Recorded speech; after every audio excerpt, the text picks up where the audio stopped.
In the current chapters of One Punch Man, Saitama has finally got another feat that has made the entire fan base go insane. So I decided to do a One Punch Man matchup. And I also wanted to do a matchup for Naruto because I'm making a tier list on it soon. But then I realized I'm not caught up to One Punch Man, so I can't really say too much about it. So I decided to take Boros and Madara. The reason I picked these two is because I thought Boros will look badass holding the infant Tsukiyomi in his arms. So that's why I decided to do this fight. Keep in mind, by the way, I do plan on using multiple versions of Madara, so I'll go into it one at a time. Boros is a character that I've covered more than once on this channel, but I do have a couple of things I would like to add to his potential scaling. Boros in space after unleashing his power actually somewhat impressed Saitama. In the anime, Saitama was able to casually handle the gravitational force of a black hole, and he didn't even have a reaction to it. Then he can shoot up massive blasts of energy at Saitama, and he thought it would kill him, leaving nothing behind. You can probably argue with this, he can destroy the same meteor that Saitama did previously. Using his meteoric burst powers, he can massively power up and kick Saitama to the moon at near light speed using energy that negates friction. Meteoric burst allows him to have speed and power beyond his normal limits by releasing internal energy and using it as a propulsive force. However, it places an insane burden on his body, so he can only use this in fights quickly, otherwise he might run out of stamina. Despite this, he was able to regenerate from Saitama's consecutive normal punches that literally turned him into paste. Not just that, but he actually boasted about his regeneration abilities and said it was the best in the universe. And this was also backed up in the databooks. With his start collapsing roaring cannon, he told Saitama he would destroy him along with the Earth's surface. In the anime, he said he'd send the planet itself to hell. This is impressive because if the brunt force of the attack is directed at Saitama, and the planet being affected is a bonus, then the defeat would be higher. There's a statement that says he could potentially destroy stars, but the kanji used can be planet as well, and I think it's clear that he's planet level, especially considering his disaster level is dragon. Orochi, who's another dragon level threat, had a feat that's been calculated anywhere between multi-continental to small planet level. And the small planet level calculation is from James Daly, so check the description where I'll put his video. For Madara when he's live, I don't think he has the power to compete with Boros at all. Using his Susanoo, he was able to slice a mountain in half, which made the entire Gokage shit themselves. In his fight with Hashirama, he was able to destroy multiple mountains and cause massive explosions, and this was when he was using his majestic attire Susanoo on Kurama. I would say he should be allowed to have Kurama in this form, because he had the summoning jutsu for him, and Kurama wasn't in Naruto at this time. But I won't allow it for future versions. Madara, when utilizing Kurama in the majestic attire Susanoo, was literally able to attach Biju bombs onto his Susanoo blade and throw them like a damn grenade. Biju bombs themselves nuking mountains and having calculations that can get them to island level makes this pretty insane, especially considering the fact that with the majestic attire Susanoo protecting him, he could probably tank his own attacks. This is also implied by the fact that Madara himself stated that his perfect Susanoo can rival even the Biju, which I don't see any reason why that wouldn't include Kurama. Another thing to mention is how one could argue that Kurama is planet level at half strength, and that's what the data books Kishimoto actually worked and signed off on, though I won't include that because it leads to quite a bit of contention, so you guys decide whether you like it or not in the comments. Now, to explain how powerful I believe the Susanoo is, I think it depends on whoever is using it, because obviously not every perfect Susanoo scales on the same level, but Madara himself when alive should be able to survive island level attacks with it. Maybe even higher if you use the data books like I mentioned earlier. Though a country level attack could possibly kill him, seeing how the Susanoo should be weaker than the Ten Tails, and the Ten Tails was spitting out entire attacks that could blow up countries. The counter to this, however, is that Madara using his Susanoo is actually able to remain unharmed by the Tenpenchi, which is basically the Ten Tails causing natural disasters. I've seen people calculate this between large country to even continental. Now, regardless of where you scale all this, it's very clear that Boros, when he's using his meteoric burst, should be able to just fly through the Susanoo and kill him. If he bypasses the Susanoo, I don't actually see how Madara himself can survive, considering the fact that he had been completely decimated by a meteor he summoned as an Edo and needed to regenerate. and Edos themselves do actually scale to their individual self when they were alive. And I don't actually see Boros having trouble with those meteors. Now for speed, a lot of people would probably say that Boros would just blitz him, like there's no possible argument that could be made for Madara to even react to him. However, I disagree with that. Most people use lifing to attempt to put an upper limit on speed for Naruto and the entire verse, but I don't actually think that's accurate.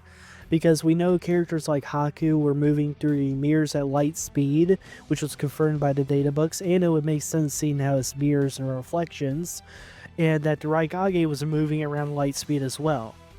Keep in mind, Haku was able to blitz an adult Kakashi who, as a child, could literally split lightning. He ran up and split lightning, and Haku blitzed him from the battlefield. So I do think that this could be potentially consistency added on to this in the manga, and not just databook scans. Even though I do think that the databook holds weight because Kishimoto literally signed off on the databook. He helped with the databook.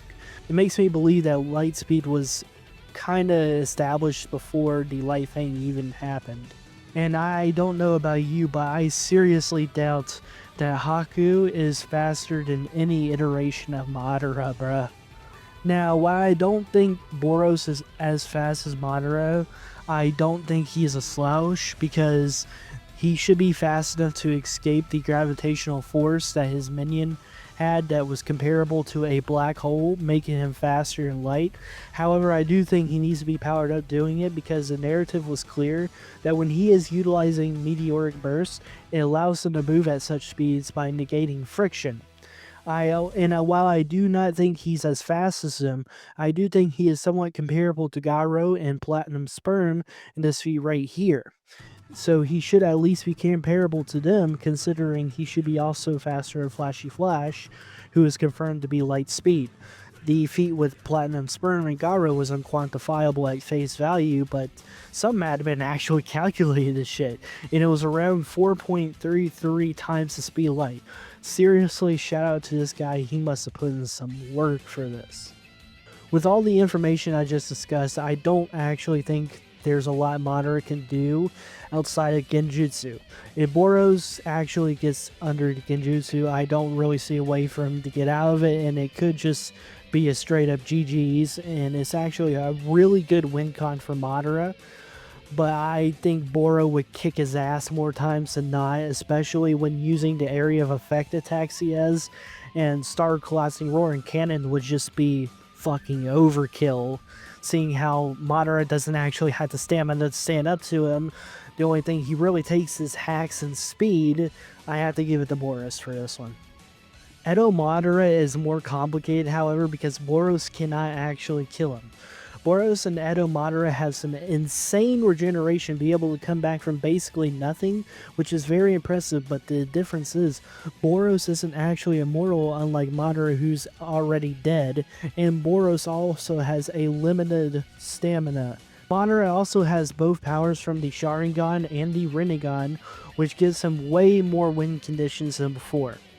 The power and speed scaling doesn't really change too much, but it does give Madara more time to consider using his other options like Genjutsu, or even techniques from the Rinnegan that could potentially rip Boros' soul out, for example. One could argue that Boros can destroy the planet with a Star Collapsing Roaring Cannon and win that way, which I agree with, because Madara wouldn't be able to do anything in space, it just freeze while Boros can survive in space like his species has been shown to. But most people when doing the versus battles prefer to put characters in a void and have them fight to prevent such technicalities, which I agree with as well. So in conclusion, Madara has the stamina to outlast Boros, and he has most of his techniques that can actually out-hacks Boros as well. Boros, most of his techniques actually leave a massive strain on his body, including his regeneration. So it can be a win for Madara if he outlasts Boros or even out-hacks him. But if Boros manages to destroy the planet, I think he wins. But if you argue that they should be in some kind of void where it's undestroyable and they just fight to the death, which is also a valid opinion in my personal opinion, then I think Madara would win. So it all comes down to what you prefer when doing versus battles. Also, it's good to mention that I do think destroying a planet would be in character for Boros, because that is literally what he tried to do with Saitama. When he told Saitama he will either, whether it depends on the manga or the anime iteration, he said he would destroy the planet's surface or the planet itself. Madara, when absorbing the Ten Tails in the God Tree, is on a completely different level than before, because not only is he completely immortal, but he should scale a great deal above the likes of Jubito, who when utilizing the God Tree spread its roots out to catch Kurama Ant Shinobi, who at bare minimum should be faster than a young Kakashi. This feat was calculated at planet level, seeing how he had to move the massive roots towards massive amounts of people and grab them, which is a kinetic energy feat in his own. Madara himself later does this as well on the entirety of humanity in order to get them under the infinite Tsukiyomi, which was actually put around large planet level in kinetic energy. Whether you like this or not, once again, is up to you, but I personally don't see why it shouldn't be considered somewhat, especially considering the fact that characters on these levels are literally creating entire moons while weakened, which is actually in the planetary tier bare minimum. Characters around Madara's level should also be able to cut the moon in half. Keep in mind, the moon in Naruto was terraformed and filled with air. The moon being around the same size to our own is filled with air, which is 1.225 kilograms. Multiply this by whatever space you personally calculate the air to occupy, and the volume for the moon in Naruto would actually be greater than our own. I've even seen people get planetary values from this feat as well. Not just that, but Toneri was going to throw the moon at the Earth with enough force to destroy both the Earth and the moon, and the Tenseigan, which was his power source, was going to protect his castle from being destroyed alongside both of them. So yeah, realistically, I don't see planet level being a bare minimum for Madara as such an insane thing to claim. A lot of people may be upset I actually scaled Madara to these levels, but I feel my reasoning is considerably fair. Not just that, but like I said, he's bare minimum planetary in the tier around that because he's around Toneri's level. Not just that, but he casts a jutsu that completely encompassed the moon and put everyone on the planet under a genjutsu. Not just that, but he has some pretty nice hacks. His true seeking orbs are literally comparable to atomic dismantling jutsus and can destroy souls, which would be a hard counter to Boros' regeneration. He also has Rinnegan abilities, and his limit clones are literally from an invisible dimension, and Boros can get jumped by these clones and he won't be able to properly interact, see, or even sense them. He was able to fight Naruto and Sasuke, who were amped by the Sage of Six Paths, and while losing to them for most of the fight, he was still holding his own, and they both went on to fight Kaguya Otsutsuki afterwards. So in conclusion, I think Madara wins. Now, before the One Punch Man fans kill me, hear me out real quick. A lot of people really do make stupid arguments and that mortal characters basically are invincible, but I believe Saitama, for example, would walk all over Madara. But characters in Boros' tier who are around his level run the risk of losing to stamina or hacks. I was a bit shocked so many people voted against Madara, but then again, there seems to be a movement against Naruto scaling lately. By the way, expect more One Punch Man videos in the future. I know some of the scaling you later on, but I didn't want to actually talk about it until I was caught up to the details. When a new season of One Punch Man comes out, I might even rewatch the anime and do a tier list, because that will be the best time to get my views, baby.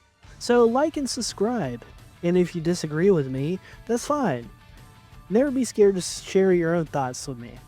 As long as you're not toxic, that is.